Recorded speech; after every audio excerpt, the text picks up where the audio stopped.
আসসালামু আলাইকুম। জন্ম নিলে মরিতে হবে, এটাই চিরন্তর, এটাই চিরন্তর বাস্তব। প্রত্যেকটা প্রাণীকে মৃত্যুর স্বাদ গ্রহণ করতে হবে। আজকে আপনার সামনে আমি কথা বলছি, কাল হয়তো কথা বলার সুযোগ নাও পেতে পারি, আমি মারা যেতে পারি। আজকে আপনি আমার কথা শুনছেন, কালকে শোনার সুযোগ নাও পেতে পারেন, আপনি মারা যেতে পারেন। এটাই চিরন্তর, এটাই বাস্তব। বাস্তব মেনে নিতে হবে। কিন্তু মৃত্যু নিয়েও, মানুষের জীবন নিয়ে, বাঁচা মরা নিয়ে এই মুহূর্তে আমাদের বাংলাদেশে ব্যাপক গুজব প্রচার করা হচ্ছে। আওয়ামী লীগের সভানেত্রী শেখ হাসিনা তিনি মারা গিয়েছেন, ইন্তেকাল করেছেন, এই ধরনের পোস্ট সোশ্যাল মিডিয়াতে এই মুহূর্তে ছয়লাভ গুজব প্রচার করা হচ্ছে। আওয়ামী লীগের সভানেত্রী, বাংলাদেশের সাবেক প্রধানমন্ত্রী শেখ হাসিনা ইন্তেকাল করেছেন। কারা এই ধরনের গুজব প্রচার করছে? গুজব প্রচার করে কি বা লাভ, কি লাভ হবে? এই ধরনের গুজব প্রচার করেই কি আওয়ামী লীগের সভানেত্রী শেখ হাসিনাকে মেরে ফেলা যাবে? আর যতদিন হায়াত আছে ততদিন বেঁচে থাকবেন। আপনি চাইলেও তাকে মারতে পারবেন না, আমি চাইলেও তাকে মারতে পারবো না। আমরা যতবারই বলি না কেন তিনি মারা গিয়েছেন, তাকে মেরে ফেলবো বা নানান কথা বলি না কেন, তার যতদিন হায়াত আছে ততদিন তিনি বেঁচে থাকবেন। শেখ হাসিনা এই মুহূর্তে ভারতে অবস্থান করছেন। শেখ হাসিনাকে নিয়ে এই মুহূর্তে ব্যাপক গুজব প্রচার করা হচ্ছে। আওয়ামী লীগের সভানেত্রী শেখ হাসিনা ভারতের একটি হাসপাতালে ইন্তেকাল করেছেন। বাহ, চমৎকার। আমাদের বাংলাদেশের মানুষ সোশ্যাল মিডিয়াকে কোনভাবে ব্যবহার করি, কোন কাজে ব্যবহার করি, তার একটি জ্বলন্ত উদাহরণ হলো এই ধরনের গুজব।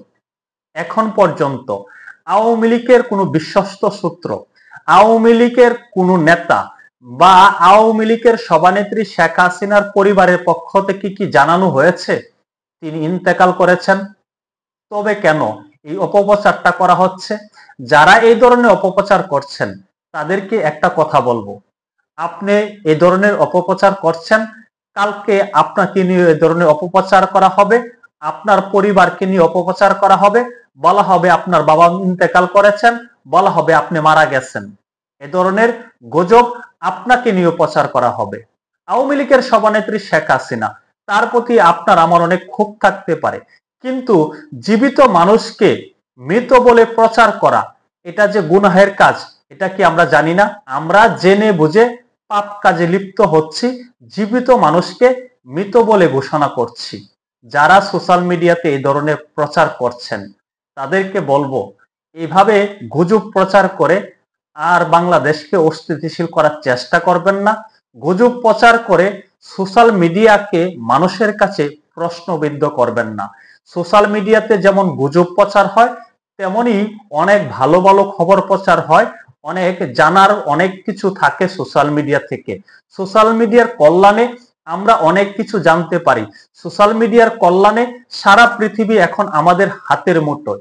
সেই সোশ্যাল মিডিয়াকে আমরা অপপ্রচারের কারখানা বানিয়ে, সেই সোশ্যাল মিডিয়াকে আমরা অপব্যবহার করছি, গুজবের কারখানাতে রূপান্তরিত করেছি। যারা করছেন তাদেরকে বলবো সাবধান হয়ে যান। আজকে যদি আপনি গুজব প্রচার করেন, কালকে আপনাকে নিয়েও গুজব প্রচার করা হবে। এটাই নিয়ম। প্রকৃতি কাউকে ক্ষমা করে না। আপনি যা করবেন তার ফল আপনাকে ভোগ করতেই হবে। যাই হোক, যে কথাটি বলতে চেয়েছিলাম, আওয়ামী লীগের সভানেত্রী শেখ হাসিনা ইন্তেকাল করেছেন, এটি সম্পূর্ণরূপে গুজব। এই ধরনের কোনো ঘটনা ঘটে নাই। শেখ হাসিনা জীবিত আছেন। শেখ হাসিনা যদি মৃত্যুবরণ করতেন তাহলে আমরা অবশ্যই জানতে পারতাম। বাংলাদেশের প্রথম সারির যে সকল সংবাদ মাধ্যম আছে তারা সেটিকে প্রচার করত। আপনারা কোনটা গুজব কোনটা সত্য সেটা যাচাই করে তারপর মর্মাহত হবেন।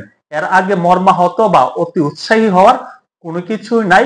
সত্য জানুন, সত্যের পাশে থাকুন। সকলে দীর্ঘায়ু কামনা করে এখন এই পর্যন্তই। আল্লাহ হাফেজ।